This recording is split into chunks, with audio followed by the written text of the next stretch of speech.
very dangerous thing because there are currents going on with it. I'm treading water, just to continue the analogy, while my assistants... We're good. We're going... Okay, so... Please take your seats. Is it filming? Am I on camera? Left side. This is the left side.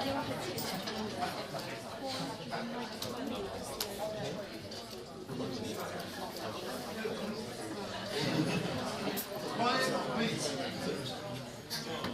Okay, we have Michael Marshall here. Michael Marshall is a professional skeptic.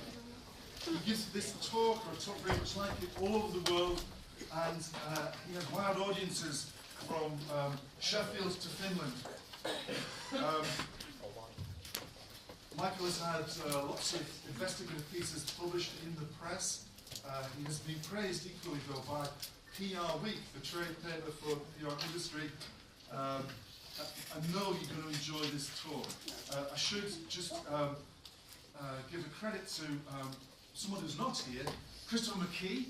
Christopher McKee, BA journalism student, is actually on leave of absence, but if it hadn't been for Christopher writing an article about this gentleman here, he did his Life in the Day article, those of you who did Map 238 magazine writing last year, on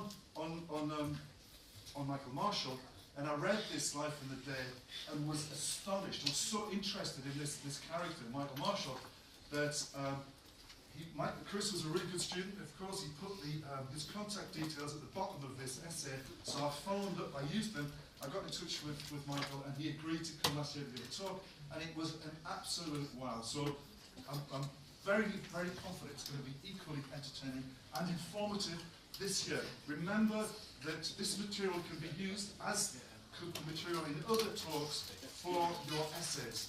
Okay, so take notes, but I'll also be filming it. Michael, thank you very much. All right, brilliant. Well, thanks for coming, everyone.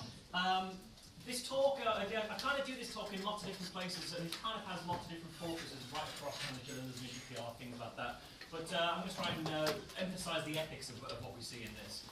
So I try and sort of focus on some stuff that's kind of serious, because obviously you see, if you follow a lot of the stuff that's been happening in the news, there's some pretty unethical things happening.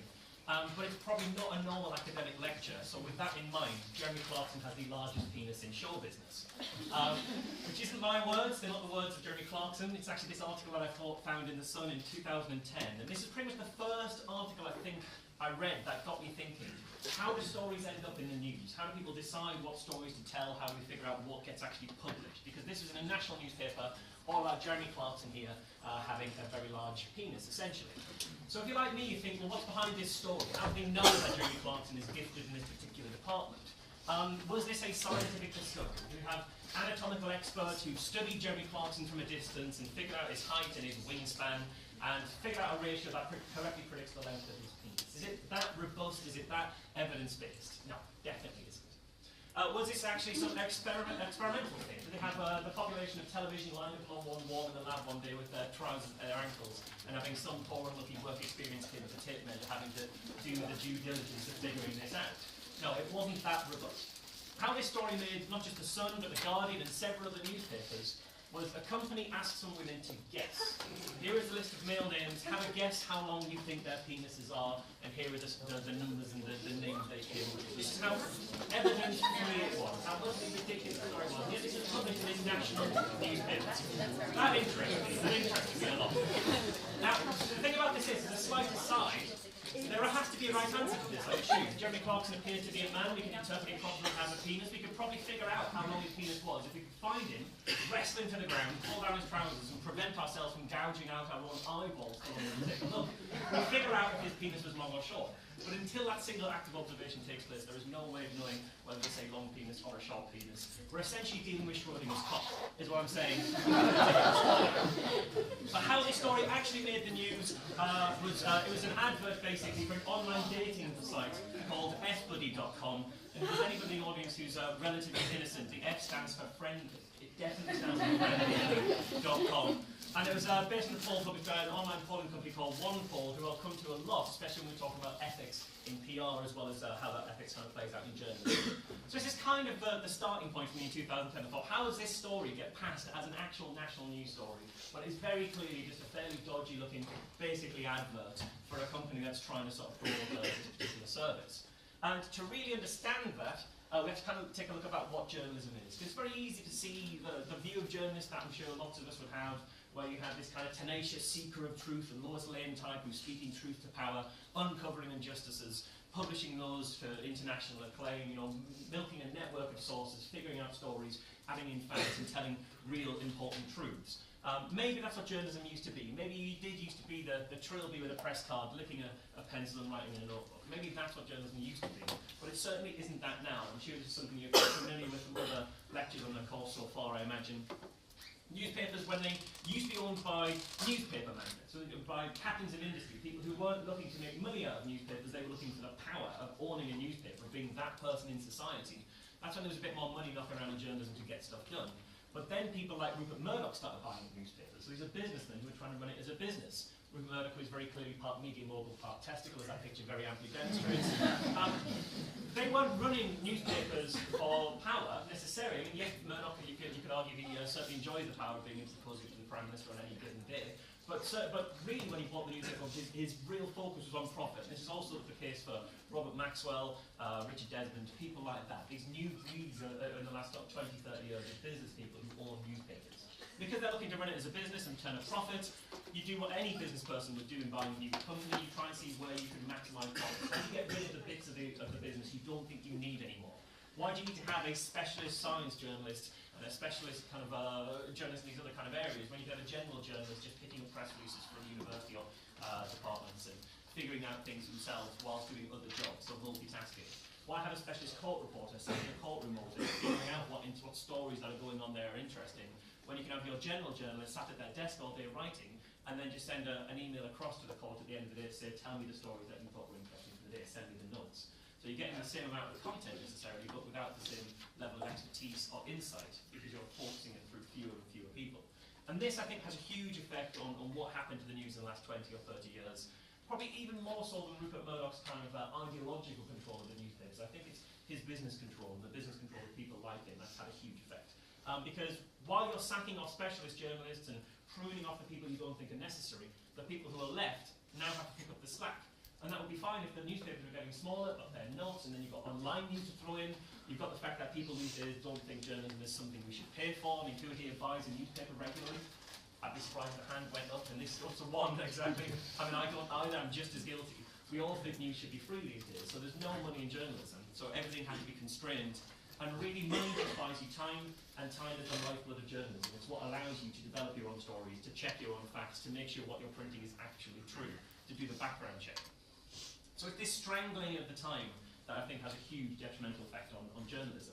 And it means you have to rely an awful lot on whatever copy you can get a hold of that's pre-written. And it's why we see so much printed from news agencies and PR companies and PR departments from major companies, things like that. So news agencies are really interesting. I always like to point out the newswire because it's kind of like a secondary level in the journalism world and almost an intermediary between, in terms of its impact between the actual newspapers and the PR companies. There's another level in here. So news agencies, I'm sure many of you will be aware, companies where you've got a person in the middle of nowhere who, instead of having the Express have someone in Zimbabwe and Telegraph have someone in Zimbabwe and the Independent have someone in Zimbabwe, a news agency and a press association will have someone in Zimbabwe finding out what stories are going on. Then newspapers will pay a large amount of money to subscribe to this feed from the newswire and decide what from this feed every day that comes in they actually want to print. And this is why we see the same story being printed in many newspapers, because they're pulling from the same feed. And that would be fine, because news agencies are a great way of getting little stubs of stories out there from all sorts of different areas and feeding it to a journalist to start with. It can be a very useful distribution source, but it's not a reliable teller of truth necessarily. And the reason for this with news wires is that their aim is for accuracy rather than truth. And this might sound like a very technical distinction, but it has very important real-world implications. So if you imagine that there is this speech going on in Zimbabwe tomorrow, just ahead of the elections that are coming up, And Robert Mugabe says in his speech, "I'm the single greatest president any African nation has ever seen. I've done nothing but good for my country." If you're going to report that accurately, you would say, well, here's where the speech took place, here's when it took place, here's how many people turned up, here's what Mugabe said. That's the accurate reporting of that. If you're going to report it truthfully, you add in, here's why he's lying. Here's the entire context of his rulership of Zimbabwe and the terrible things he's done as a fascist dictator. So really the Newswire's responsibility is this accurate bit of just what happened. And that's what we fed to a journalist who then adds in the context, the facts, the history, the background, that turn this accuracy into truth. So that's the kind of thing that should be happening in a system where the Newswire is working perfectly. But once you strangle the time a journalist can spend on stories, that last step gets removed, and we see more and more just Newswire copy being printed verbatim without a single word changed into the press. And here's one particular example of that I picked up on last year with the charity that I work for, Good Thinking. So this is a story in the Mirror about how this one very brave young lady is fighting her breast cancer. She's defiantly standing up to the scientists and the doctors who tell her she needs chemotherapy. She's being defiant in the face of all that and treating her breast cancer with a series of fruit juices, colonic irrigations, and vitamin supplements. And this is what she's saying. She's choosing to fight her breast cancer. And if that's her choice, if she's fully informed and she wants to do that, then fair enough, it's her body. But the problem is this article paints her all the way as being this independent, free-thinking, strong-thinking, standing up to the medical establishment, telling the scientists and the doctors who's boss. It paints her decision as being a very smart, very informed, very intellectual, very useful thing to do. And it's the kind of thing that if you had cancer and you read that, you might be led to following the same kind of route. So I wrote an article for The Guardian pointing out this kind of coverage by the Mirror could lead very sick, very vulnerable people to make very, very poor healthcare decisions, because this is a national newspaper telling people with cancer, don't trust your doctors, go and get some fruit juice and herbal supplements instead. This can lead people to their death. And in writing this for The Guardian, I had to get in touch with the Mirror, and I spoke to the health editor of the Mirror, and say, how would you defend yourself against this allegation I'm making that this could be very dangerous to vulnerable people? And I expect him to say, well, it's her choice, and right at the very bottom of the article, we've spoken to some doctors, so we think it's balanced and fair. That's the kind of thing you tend to get, especially when a journalist hasn't necessarily been as fair and as ethical in covering their story and representing it truthfully. But instead, what I got from them actually shocked me. What they told me was this story that I referred to came from Cater's news agency, so a Newswire, and that the byline journalist works for Cater's, not for the Mirror. So this is the national newspaper saying this story in our paper, you can't blame us, we didn't write it, we got it from a news agency. Even the person we said wrote it doesn't work for us. So it's not our fault, it's the news agency's fault. You've got a national newspaper think it's perfectly okay to publish something which could lead people to ultimately deadly decisions, saying, we didn't write it, it's not our fault.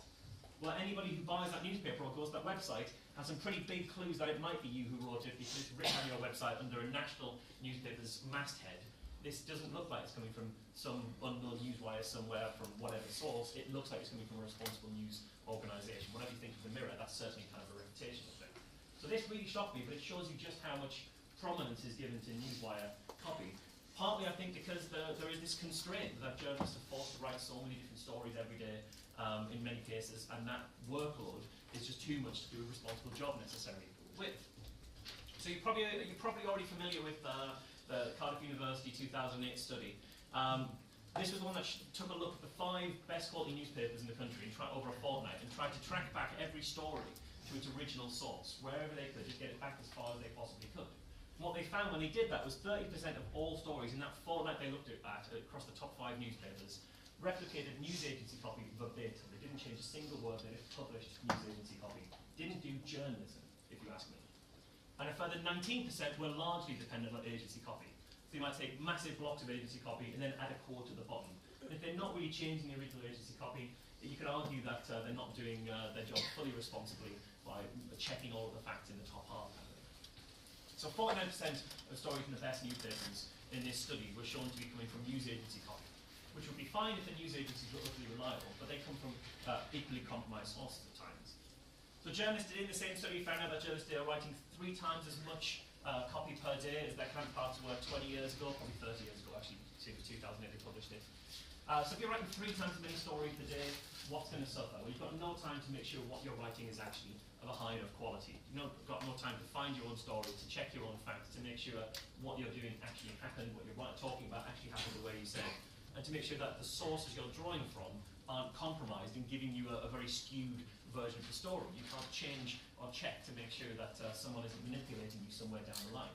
And that's kind of what the PR world is there to do, arguably, certainly in the lower ends of commercial PR. And this, I think, is what leads to really predominantly to poor journalism. This is the biggest factor, I think, in poor journalism. Because you see things like the dark arts shortcuts, you see things like phone hacking, bin rating, paying the police for information, this kind of stuff. I think there was a story in the paper just last week about paying police for information again. These, I think, as much as being illegal, are also shortcuts to getting to a story when you don't have the time to develop something legitimate. This is a shortcut to getting to the end of the story when you're strangled on time. You might take these little shortcuts if you're in an industry that's incentivizing you to produce copy and not necessarily incentivizing you to think ethically. And then the flip side of that as well is you're going to rely an awful lot more on journalism, on taking sources of copy that you didn't write, pre-written stories or largely pre-written stories, and just printing them out under your name, under your masthead, as we saw with the Mirror. As you see from pretty much any story that's in the Daily Mail by Daily Mail reporter, that's basically their code for we didn't write this. Honestly, every single story you see by Daily Mail reporter, which if it's not attributed to a byline journalist, almost inevitably comes from a source that the Daily Mail didn't write. Many of the ones that the Daily Mail write and actually attribute to a journalist also come directly from a source the Daily Mail didn't write. That's a slightly different thing. But it'd be very easy to see me sort of talk about this and saying it's kind of the journalist's fault for being lazy. You've seen an awful lot of people saying, well, journalists, they're lazy, they should do better, they don't care. I think there's actually much more going on there. So you have journalists who are under huge amounts of pressure, especially if you're working for the Mail Online, having to write 6 stories a day, something like that. As we've seen some journalists who are a year or two out of university, forced to write 6 stories a day. Do you really have the kind of the wherewithal, the clout in your industry by that point to turn down this kind of pressure from a very high-pressure editorial staff? I'm not sure you necessarily would. So I can see how there's a huge amount of pressure on you to write 6 stories a day. But if you write 6 stories a day, you're barely spending an hour on each story. I don't think you can do a quality job for a national newspaper in an hour. I don't think you can turn out 800 words reliably every hour that you knew you could stand by and say, this is all true, this is all fact-checked, I can stand by this story. And then you have the pressure on the other side. And the best example of what that pressure is like, of people trying to give you stories, was from a little stuff that was published in the Evening Standard a couple of years back. And this, I think, I always like to show because I think it's utterly shocking. So here they are, they said the number of calls to this office yesterday from PR people who don't read the paper and don't know anything but call just before deadline, 7,298 phone calls. So more than 7,000 people are there trying to push a story into your hand. So if you imagine you're just before deadline and you've written your 5 of your 6 stories today and you've got this one story left to write, if you don't write that story, you're getting it in the neck from an editor. It's going to you're going to get a black mark on your career there. It's going to look very bad for you. But if you pick up the phone and accept one of these 7,000 stories they're trying to push into your hand and publish it, whether you read it or not, nothing bad will ever happen to you. You'll have no repercussions. You've fulfilled your quota for that day. So you can see how the incentives in the industry are very much skewed towards accepting these kind of stories, accepting the pressure to push stories in. And I could even see how journalists might say, I had to write 6 stories today, so I took 3 stories from my email inbox from people trying to push these stories onto me. And that meant I had 2 hours to write each of my stories, and I did a really great job on every one of those other stories. So I did 3 excellent stories today. And I can see how you might justify that to yourself as saying, I'm doing a good job here. But ultimately, 50% of what you've written is complete bullshit by that point. So the incentives in the industry are all over the place, and it's a very tricky thing to unravel, I think. And this is kind of, this is where I start coming to the PR elements and where the ethics of that come in. Because we start to see stories that, because the way that PR the PR industry knows that you can grab attention of people quite easily by coming with something a bit shocking, a bit surprising, a bit out there. You see an awful lot of these stories getting published that I think have a real ethical problem to them. And here's one great example. So here it is. This is from the Express and from the Sun from a couple of years back. Breathe in, it's Fat Day. And the story here, the same story in the Sun. Today is Fat Monday. It's the day that British women feel at their fattest, it's claimed, and how women feel depressed on this particular day. January 17th is the day that women feel fattest and are encouraged to take drastic action to do something about their horrible physique, according to these stories. And then from the same, I won't tell you the company yet, but from the same company, or their PR department, you have this story here. While we can't look in the mirror, once we've hit the age of 45, we're unable to face the fact we're getting older. You read this whole story, and obviously it's very much targeted towards women. You've got a picture of a woman there. It's not saying necessarily that men look in the mirror and dislike themselves after the age of 45. It's saying women are horribly old. You know, it paints this picture of women unable to face themselves in any reflective surface because they're terrified of the depth and that staring back at them. So you have two stories here that women are fat and should do something, and women are old. Who was the client who paid the PR company to write these stories? Anyone want to suggest a client that it might be? Who might have an incentive to tell women they're fat and old? Anybody? Cosmetic surgery, absolutely. Transform Cosmetic Surgery Group via a company called Brazen PR. So Transform Cosmetic Surgeon paid Brazen PR to put these stories in the newspaper to try and encourage women to feel bad about themselves and therefore go and see a cosmetic surgeon. So these are just adverts, but they're framed in these kind of ways that feel like they're sociological truth. This is true about society. This is how people are. And they're designed to get people talking at the water cooler or passing these kinds of things around Facebook.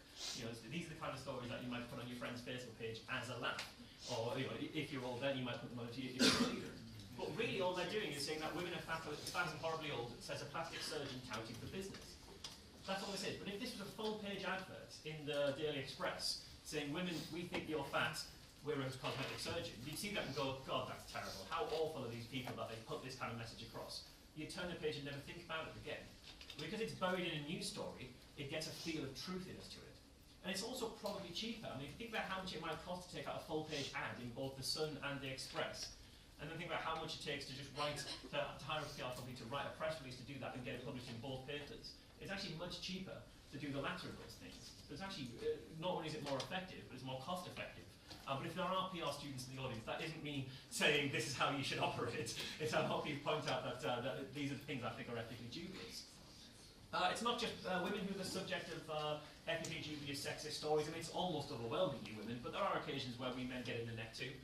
Here's one from the Mail rather. Think he knows you, think again. How millions of men don't know their partner's dress size, date of birth, or even eye colour. It says here, millions of British males are astoundingly ignorant about their partner's basic characteristics, including clothes size and eye colour. And it paints this picture that men are staring across the breakfast table at this complete stranger sharing a bowl of cornflakes, no idea who's in their life, no idea who this person is. This piece, again, it's not a genuine piece of research, it's not a genuine piece of sociology, it's not a genuine comment on society. It's an advert specifically for the perfume shop. So you see here, it's a survey of 2,000 men buying scent for their female partner at the perfume shop.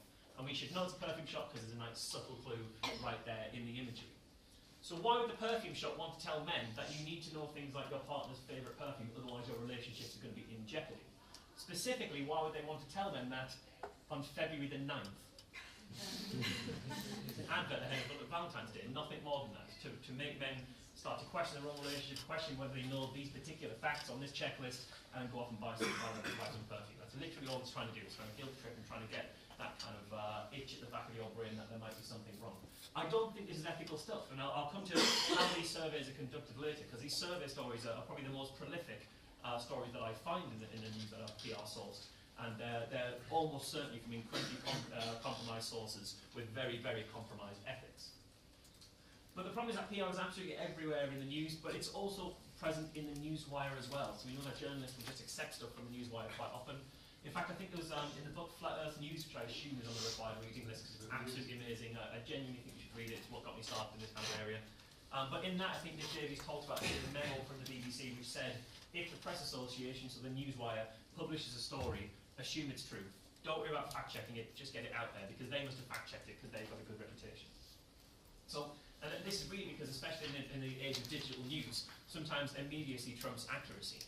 It's better to be first and wrong than last and right when you're the ones who's getting the eyes on the page, especially when it comes to places like the Mail or the Mirror where they make money from the advertising on the page. You want to be the one that everyone's passing around on Facebook. You don't want it to be the latest story that's had a few more facts checked and can tell the actual story. Sometimes immediacy is best. And so that was certainly true for the BBC for a while. I think they've actually gone back on that policy and said, no, we need to fact check things, and they tend to be a bit better these days. So 75% of news agency reporters admit that they use PR often and wouldn't be drawn on more often than see. So as you term all those figures in, 60% of stories in the 4 main quality newspapers plus the Daily Mail, which I'm still not sure it's fully counts as one of the 4 main quality newspapers, they're wholly or largely PR on Newswire, and then a further 20% contains strong elements of PR on Newswire. So talk about all of you, talking about 80%. This is the best estimate. If you read the study, you can say we suspect it's probably higher, but this is just what we could commit to. This is where we could find stuff. They're saying in the period they looked at in this Cardiff University study, 4 in 5 stories in the best journalism they could find were from the these compromised sources where the journalists maybe haven't done the amount of checking that they should do. And of course, this isn't just true of print journalism, because the TV journalists, TV news takes their starting points from the newswire often. You've got radio journalists will take whatever's the lead on the day from the newswire or from the newspapers, and then you get your secondary media of places like radio talking shows and magazine shows and the right stuff, newswomen, which will regurgitate whichever bits in the paper today. They love focusing on these slightly odd, quirky type of stories which tend to be commercially compromised anyway. So what happens is, on any given day, you'll hear the same story from 5 or 6 different sources all at once. And by that point, it's true, because everyone's saying it. And then 3 years down the line, you see a little stub in a magazine somewhere saying, did you know, and here's a little fact that is now divulged from the original source. You can't tell it was ever from a press release from a company at all. And now this is just truth about the world, because it's being passed around as a fact on its own. And this is something that I always try and make a point to when it comes to PR. Is that if you think about your job in PR, if you end up working in a PR company, you might spend 3 weeks working on a story, or a month working on a story, or something like that. Once that story is in the newspapers, you go off, you have a drink, job done, the end of that story for you, that's it. The lifespan of that story ends there, because you've done your job, you've got your client mentioned in the news. For the entire world, your story starts there, because they've never seen it before. So where that story goes after that, the PR profession doesn't care about, because they move on to the next story. But the entire world is then could be influenced by. And I think there's certainly areas where a lot of stories, a lot of PR stories have this misogynistic undertone, this sexual stereotyping undertone. I'd argue that the constant drip feed of those types of stories by the PR industry contributes to the way society sees certain types of people and certain aspects of our society in a way that the PR companies just aren't interested in looking at. These kinds of things you hear from some different angles, they become true, even though all the sources aren't true at all.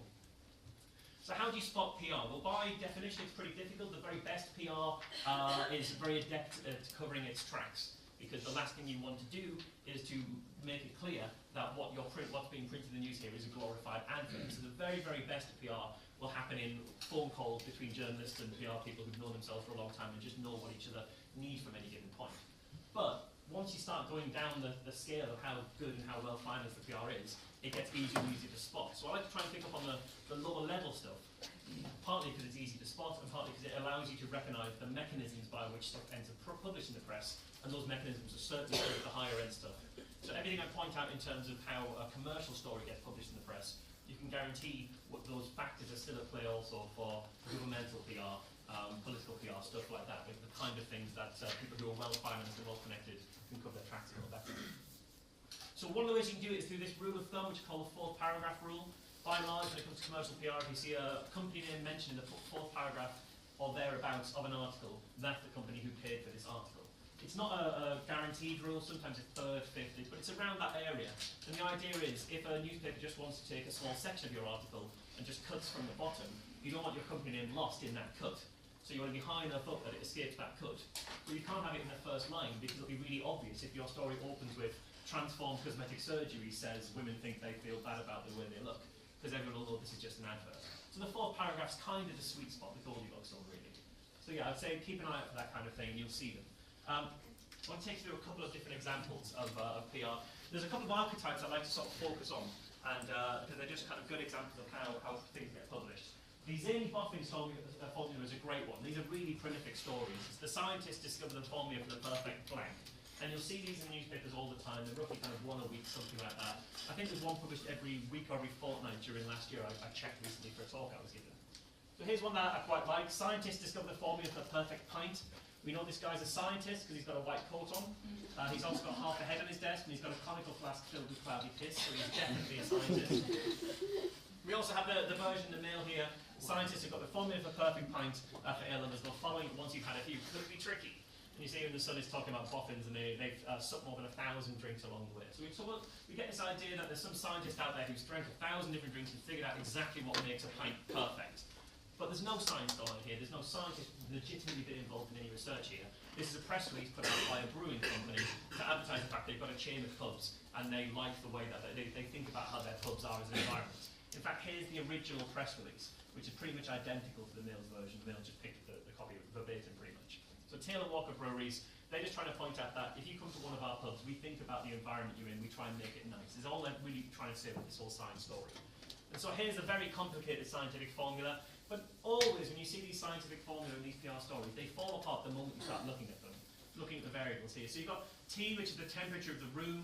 You've got W, which is the number of days that until you're required back at work. So you don't want to be going to work the very next day. If you're enjoying a nice pint, you'll be thinking about work. But you also don't want to have so many days off work that you're unemployed and you don't know where your next paycheck's coming from because you're not going to be very happy.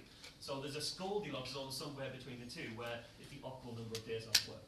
And all this stuff is just Goldilocks science. Here's the number of people in your group. You don't want to be drinking alone, but you don't want to be drinking with so big a group that it's hard to hold a good conversation with anyone. You've got M is your mood. But again, mood, what does that mean? What are they measuring mood in? What's your mood? Oh, it's 8. You know, it doesn't mean anything. These aren't units. It's not measurability. You can't compare mood and temperature. There's no science being done here. These are just letters being put up on a board. Here as well, S and F, that's the availability of snacks and food. Very important to separate those two out. Don't confuse your snacks for your food, otherwise the science goes to pot. What's missing from this formula for perfect pints? Anybody? The beer? Doesn't mention it. Doesn't mention the beer at all. You might as well be drinking that Coventry Classic cloudy piss as long as you've got some pork scratchings on the table in front of you. That's basically all they're saying here. It's just a way of advertising the fact that we've got a nice environment to drink in. And they do it with this legitimacy of science. They pretend this is science. They pretend there's a real study behind this. And that Taylor Walker care. But it isn't. It's just an advert. There was no research being done. It was, again, a poll of people by one poll who will come to at the very end here. This kind of stuff, it's incredibly prolific. Here's another nice example of it, and I'll go through this one quite quickly. Firm squeeze in 3 shakes. Scientists devised the formula for the perfect handshake, saying about how we all worry, apparently, that one of the biggest fears about meeting new people is how to shake their hands correctly. It's something we all get very anxious about. So scientists have figured out exactly how to do it. And this is how to do it from the original press release by Chevrolet. But the thing is, you can sometimes find these things, because once you see Chevrolet mentioned in the middle of the story, you go to Chevrolet's website, and often they'll have media center, or blog, or news releases. And you can sometimes find the exact story that was been published in the newspapers, because they'll publish their press releases. So you can then hold that story up next to the newspaper article and figure out just how much work the journalist did. And quite often you find it's very, very little. In fact, one journalist at Express threatened to sue me when I said that about one of his stories. That's a very long story that I can't get into right now. But I'm happy to talk about it after. But here's the press release from Chevrolet talking about the perfect handshake. And you can see it's about E, which is eye contact, which has got to be somewhere between too little eye contact and too much eye contact. The firmness of your handshake is somewhere between too limp and too firm. It's Goldilocks science again, it's nonsense. As far as I can tell, this could only come about through one of 3 means. One is this is legitimate research being done by Manchester University in this case, that Chevrolet got wind of and decided to use for their story. But we can use that. We can say, we care about handshakes because people don't trust used car salesmen, but you can trust ours. We care so much that you trust them, we even teach them how to shake your hand the best possible way to put you at ease. That's the angle of the story that they're going for here, Chevrolet. So maybe it's legitimate research that they picked up on and used. The second way is that maybe they paid Manchester University to fund this research, but it's legitimate research that Chevrolet owns and said, you can do this research, we'll pay you, but we get the results at the end to use for our advert. Or the third way is that Chevrolet wrote the entire story first and left a blank line saying insert formula here, and then contacted as many psychologists around the country as they could until someone was willing to put their name on it for money and to fill the space in. And it shouldn't surprise you to know that that's actually what is the third one of those ways that it happened. This is how these stories normally come about. There's no science being done here. There was a guy at the University of Manchester called Jeffrey Beattie, and we spoke to him and he said, yeah, it's not the best work I've ever done. It was 15 minutes, I was scribbling on the back of a fag packet, but it's probably about right. And I got on this morning talking about this. And then he said he was on this morning being interviewed about this, but while he was there, he got to talk about the legitimate research he's doing. So it's fine, I'm talking about real stuff. I get my actual work out there and I'm talking about real science. So he's happy with this. University of Manchester, probably not too disappointed to see their name mentioned in the news. They're probably not going to try and restrict this too much. But Chevrolet are absolutely delighted with this, I imagine, because their advert now looks like scientifically legitimate research. Their pure advert had been given the reverence of scientific legitimacy, and it now looks like they're somehow on the cutting edge of handshake technology, when really this is just an advert they came up with. But the real ethical implication to this is, you read the comments below the line, people don't realise this is an advert. They say things below the line like, why are scientists wasting their time figuring out how to shake hands when we haven't cured cancer yet? Who's funding this and how do we cut their funding? This is what it's like in scientists at university, so detached from the real world, they're not doing anything that's worthwhile, maybe we shouldn't worry about funding them. they don't realise the only funding that's gone on here is Chevrolet have given a backhander to an academic who's willing to trade off the legitimacy of his entire profession for a little bit of money and a little bit of advertising for the book that he's writing. So I think there's a real ethical implication to this. And this is also true of these kind of survey type stories that I see an awful lot of. These are hugely popular. These kind of a shock survey shows 1 in 3 people do X, or men are more likely to do this than women. And they often kind of follow a stereotype. There's 2 rules really in PR for these type of survey stories. Either confirm the stereotype, you know, women gossip more than men, and then that gets passed around the office in a big water cooler with people saying, you see, I told you you're a gossip. Or you go against the stereotype. Men gossip more than women. It's like, wow, that's a turn for the books. I didn't realise that. I'm going to tell my friends about that. That's the 2 different ways of doing it. It literally doesn't matter which of those 2 ways you choose. You can come up with a story either way. Once it doesn't matter what your results are because your story works either way, you're not doing real research at this point. This is just advertising. You're just trying to find ways to fill in the blanks in your story, in your advert, to make it look like science, to make it look like a respectable bit of research. And I think they rarely ever are. They also have a huge secondary impact. So these are the kind of things you see bouncing around the secondary media, like your phones, your magazines, things like that. And there's one particular one at the end that's a great example of that. And they almost always comply with the 4th paragraph rule. And this is one of the ones that I spotted that I quite like. Lipstick, cleavage, and a long hot bath. What women makes them feel sexy. What women say makes them feel sexy. It's got a list of all the things that women do to feel sexy. I also found that women only feel sexy once a week on a Saturday night, is what the finding was apparently. So it's not Saturday night, so calm down, ladies. Essentially. But you say, here's the list of things that makes women feel sexy. You've got favourite perfume, painting your nails, colouring your hair, putting eye makeup on, putting lipstick on, putting on fake tan and fake eyelashes. Weirdly very cosmetic, given that the story came from Superdrug. Sarah Wolverston, the beauty director of Superdrug, her job is to direct beauty, apparently. And she said, this is the quote from the spokesperson of Superdrug who is trying to make this point. This poll clearly indicates that while women know exactly what they need to do in order to feel sexy, they obviously aren't doing it enough. You're letting the side down, girls. You're not working hard enough at feeling sexy and feeling good about yourself and looking sexy in all these cosmetic ways. We've given you the list of the things you have to do, and guess where you can buy those things? From Sarah Wolverston's place where she's directing beauty. It's really clear what they're trying to do here. It's very, very clear. But what's the ethical implications of this? It's telling women about themselves. It's yet another story in the media saying women's value is all wrapped up in their appearance. It's just an advert. It's nothing more than that. There's no research going on here. This is not legitimate journalism. It's very compromised. Here's one that I like to show just because I think it's funny. Sending sex secrets of our kitchens revealed. The average family kitchen is the setting for 384 arguments, 192 heart-to-hearts, 26,000 meals, and 7 sex romps. Your kitchens are sexy. Your kitchen will get you laid. Says Siemens Home Appliances to mark the launch of a fridge freezer. The fridge freezer is so amazing, you're going to get laid all the time with how amazing the fridge freezer is.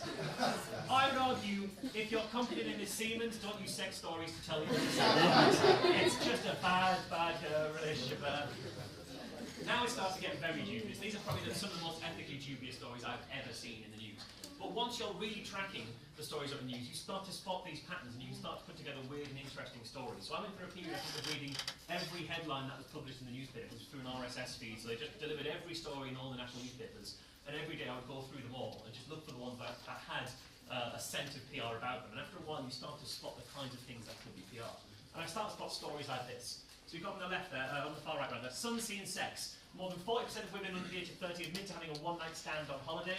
And the Sun version of that, Brick Hole Girls Go Bonkers. Because the Sun had to do it in as few letters as possible because their readers will be distracted by the woman's arse in the middle of the page, which is really why the story gets published. The story here is that if you go abroad, women under the age of 30 are likely to sleep with a stranger. Take a woman under the age of 30 abroad, she's going to have sex with a stranger, essentially is the story. The right-hand side, no sex please, it's raining. This whole story is about how it was a really miserable summer, it was very rainy, and it meant no one felt sex about themselves. Anybody staying at home in England wasn't going to have sex because it's too miserable and rainy and no one feels in the mood for it. Go on holiday, have sex with a stranger, stay at home, no sex at all. Both of these were put in the press by the same company called misstravel.com, which is a travel dating website. What happens is if you're a guy who's got enough money, you sign up because you want some companionship on your holiday, and you pay for a girl to go on holiday with. Yeah. If you're a girl, you sign up and you get a free holiday, so a guy's going to take you away. So put that in the context of what these stories are saying. Put in the context of what those stories are saying. And those stories are saying, if you take a woman abroad, if you take a stranger abroad, she's going to have sex with you. If you stay home, you're not getting laid. That's what those stories are saying, okay? I swear it gets worse. I swear it gets worse, okay?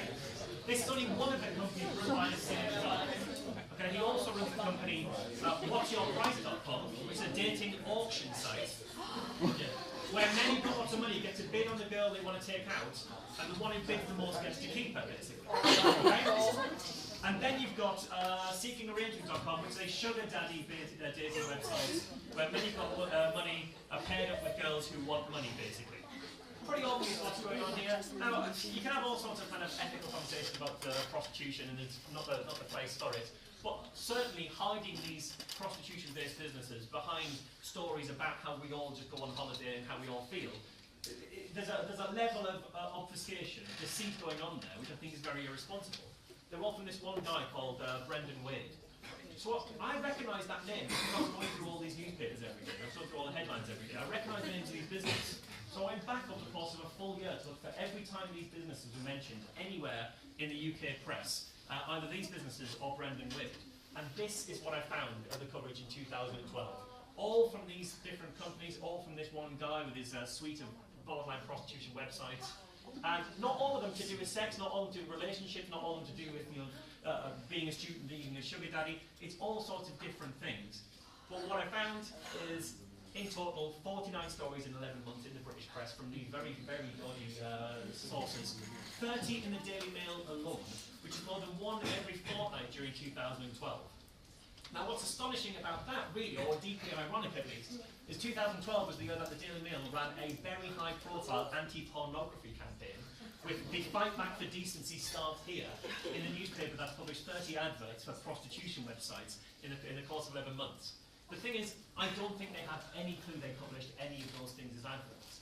So the journalists who have published them will be writing 6 stories a day, will be very often just fresh out of university or a couple of years out of university, so not in a position where you've got a lot of clout to stand up to your editor. In a high-profile, high-pressure environment, you might not have the time to check what the source of these stories are. But it's really important you do, because what's the accumulation of all those stories going to do to the national consciousness? The little drip feeding of all these very weird stories from a very, very dubiously and ethically compromised source. I think it's really important to understand where your stories come from and what the person in those stories who originated those stories has to gain. Otherwise, you end up playing into the hand of someone like Brendan Wade, who's a really nasty guy who I could go on with, but I've got a limited time really. Then you get to the other story. There's another story I found that so I put that one in the New Statesman. There's another one I put in the New Statesman which I really liked. It's to do with Michael Gove when he was the Educational Secretary. And he wrote this piece in the Daily Mail about how Marxist history is ruining our kids' education. But in particular what he said was, survey after survey has revealed disturbing historical ignorance, with one teenager in 5 believing that Winston Churchill was a fictional character, and 58% think Sherlock Holmes was real. Okay, so he's saying, and his argument was we need to ditch the entire history curriculum as it stands and go back to just learning facts and figures and dates, because kids know nothing about history. Now the thing is, there's a teacher called Janet Downs, who's a retired history teacher. She put in a Freedom of Information request, and I'm sure you'll come to a Freedom of Information request when it comes to the investigative parts of the course. Very, very useful tools I've used extensively throughout my career.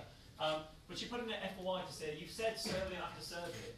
What surveys do you mean? What think tanks are these from? What government organisations are these from? What research bodies are you referring to? He says kids are so ignorant about history. And the surveys that the Education Secretary came back with were these. Okay, so his respectable organisations were the Mail, the Independent, the Mail. We have here Challenge Churchill. 1 in 4 think that Winston Churchill doesn't exist, but Sherlock Holmes did. These, when you look at where the stories come from, you apply the 4th paragraph rule, you find out who commissioned these surveys, and it's Premier Inn, UK TV Gold, and the Sea Cadets. Premier Inn's entire angle was, because kids are so ignorant about history, why not take advantage of one of our Bank Holiday Monday special offers to take your kid to a site of historical importance? Just an advert. This one was about the fact that they were running a TV series on UK TV Gold about the Tudors. So kids know nothing about the Tudors, so why not tune into this show about the Tudors? Let them find out a bit more. And this one, obviously, I mean, you can see kids know nothing about the Spanish Armada, and Walter Raleigh says the Sea Cadets. You also join with the Sea Cadets. So this was a piece that was in a couple of the newspapers that were criticising Gove for relying on these surveys. But I saw this and thought, Premier Inn don't have 1,000 people to ask these questions to. UK TV Gold don't go out on the street and ask people their opinions. They hire a market research company. So who is the market research company behind them? So I had a little dig around. It turns out it was OnePoll, the one that I mentioned a couple of times, owned by 72 Pointer, this PR company who own OnePoll. They also own, this is actually really interesting, there's a piece from Bournemouth University, a study, a paper recently, where they interviewed people right throughout the PR profession about their impact on journalism and how they feel about it. It's fascinating reading, and I suggest if you get a chance to read it, please do. But they interviewed the head of OnePoll in it. And in it, he says about how not only do they produce these press releases that get proven to be nothing more than when the stories hit the newspapers, it's proven to be their press release untouched. He uses the fact that his stories get exposed as being this story in the newspaper is identical to the press release you put out. He uses that as a sales tool to prospective clients to say we're so good at PR that the journalists don't even touch a single word of our copy. Here's all the proof at the time they just published our copy verbatim. So he's very proud of the fact that journalists aren't doing their job when using and appropriating his content. But he also, in it, talks about how they started putting press releases to journalists and seeing them being turned down. So they bought their own newswire and put those press releases into the newswire, into their own personal news agency, and see their stories being picked up by the journalists who would have turned them down. Because the journalists, at that point, when they come from the newswire, don't even realise it was a PR company who put that stuff into the newswire in the first place. So there's all sorts of levels of kind of obfuscation going on. But here are the three surveys. So I pointed out that actually it's got about 5-10 minutes. We've got about three. Three? Oh, shit. All right. I'll flick through the fact that I wrote about them and they published an article called Lies, Damn Lies and Skeptics, which I think was talking about me. This is the very last bit then. So this is what the surveys look like on the inside. The big boss, this is one that I took part in, because the best way to see how this stuff works is be on the inside taking part in the questions. You get asked this question: who do you prefer to work for, men or women? Notice it's a 50-50 choice. I don't get to say it doesn't matter, I don't get to say that it depends who's got the best skills. I have to choose one or the other. Because when you take these surveys, you get paid 10 pence for every survey you finish, but you don't get to take any money home until you've made 40 quid. So you're taking 400 of these surveys. They want 2,000 people to answer each survey, but are only going to pay the first 2,000 people to finish. So if you think about your answers, you get to the end, and 2,000 people have answered quickly. So it incentivizes people to take as many surveys as they like, and to not think about their answers, which is very, very useful if you're in PR, because it means you can then push people to answer the questions in a way that you want to support what you're looking to find. So here you can get people to click the first thing that they see and say they prefer to work for men. Then you get to the answers up to why people prefer to work for men. If you prefer to work for a man, why is it? And the answers include, because the list of answers they've given you, you don't get to choose your own answers. Men are easy to reason with, men are more professional, men have no time for enough. Incredibly sexist stuff. You've got to pick one. There's a big long list. You're not going to scroll to the bottom and click other because you're trying to move as fast as possible. So you'll pick one and increase that option. Then you get to the next question. If you prefer to work for a man, why do you think women make bad bosses? Bad bosses. I didn't say women were bad bosses. You asked me to choose in a 50-50 choice. The moment I answer this question, I'm saying I don't like working for women. I think women are bad bosses. To take part in this question at all confirms their conceit. But I want the 10 pence and I don't know it's going to influence the news at all. So what do I care? I'm going to choose it. Now I get the reasons why women are bad bosses. They're hormonal, they bitch all the time, they're highly strung, they lie. Just 2 words, they lie. You've got to pick some of these. We find that people aren't going to get to the bottom because it's a long page. Then you see how it appears in the Mail, the Guardian, 5 Live, the Right Stuff, Loose Women, right across the BBC. Men are the best bosses, women at the top are too moody, it's the women themselves who say so. When you read the copy, it basically uses every single answer from the original list. Women are too hormonal, they lie, they can't live their lives at home, and it's the women who say it. So it's not even like they've just chosen the top answer. Any answer that anybody's clicked gets to go into the copy. So they've given you a list of answers, a list of sexist responses that they've already got in their copy anyway. It doesn't matter which one, they all just drop in interchangeably. What's the effect of this story? Well, actually, I got sent about 6 months ago a piece from a Swedish newspaper saying, oh, do you know that research in the UK shows that people hate working for women? So even that, and it didn't say research by, in this case, a recruitment consultant, which is all it was trying to do, make you say, well, I work for my boss, are they terrible or not? I'll evaluate it. So this stuff bounces around the world. Once this stuff's out there, the cat's out of the bag, you can't predict where it's going to go. And if you work in PR, you don't necessarily care where it's going to go because you're not incentivized to. It's why I would argue that the PR profession needs to take leadership on ethics from the top rather than the bottom, rather than the people who are putting these stories out, who tend to be the most junior members of the organisation. There needs to be some ethical leading from the top. Otherwise, this stuff will happen all the time. I'll give you, I've just given that away. Do you ever see that? I've got my last one here. This is my favourite one, then I'll let you go. This is from The Sun. At last, guys, what turns women on, and it's not chocolate. Heading off on holiday is an even bigger turn on for women than sex. A trip away atop the pole to find the most exciting things in one's life, followed by becoming a mum in second. Romping with a loved one was third. A pay rise was fourth. What was the fifth most exciting thing in a woman's life that anyone who didn't see when I flashed it up on screen for a second there? Fifth most exciting thing in your life. There's lots of women in the audience. Fifth most exciting thing in your life. You've got being a mum, you've got sex, you've got holidays, you've got pay rises. Anyone want to throw it out? It's not Jeremy Clarkson. Wine. Wine, not bad, not bad. It's not wine. It's not housework. Well, yeah, maybe it needs to play out well, but the whole thing up for it. It's so obvious. I'm annoyed that none of you got this. It's so obvious. We should know this. Romping with a loved one was third, followed by a pay rise in fourth, and backing a winner on the horse is fifth. We know it's definitely true because the horse racing promotion body races have changed. Carry out why would they lie about something like that? Racing have changed. Once you know this stuff out there, you'll spot it all the time. And think about what this does to society to have the people constantly feeding stuff like this. Don't move. I'm all around there. Finding places. Thank you.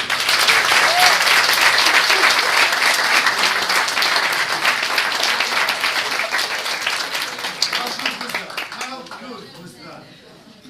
Remember though, this is not just entertainment. This is gold dust. Think about it. It sums up beautifully and illustrates. Don't start fidgeting yet. The things that we've been talking about, the central tenets of this course, have been about the role of the media in society and the ethical context of that, and how there is an ethical responsibility for the media, whether it be journalism or PR, to frame our picture of society in an ethical way. Think about how much of our knowledge, how much of our the picture we have is framed by the media, it's filtered by the media. These issues are key to the essay question, particularly essay 1. Essay 1, which asks what is the role of journalism in a democratic society, in a market economy, effectively. That's the question. And it asks you to give good and bad examples of journalism doing its ethical role and failing in it. So, there we have it. Great examples. Similarly, the PR question, one of the questions looked about the balance between giving priority to the client or priority to society. Again, incredible examples of where that figures. And it also beautifully sums up, for those of you who saw the film last week, Absence of Malice, that beautiful point about truth and accuracy. Remember in that film, quite often they said, yes, what we did was accurate, but was it true? Different question. So, once again, thank you very much for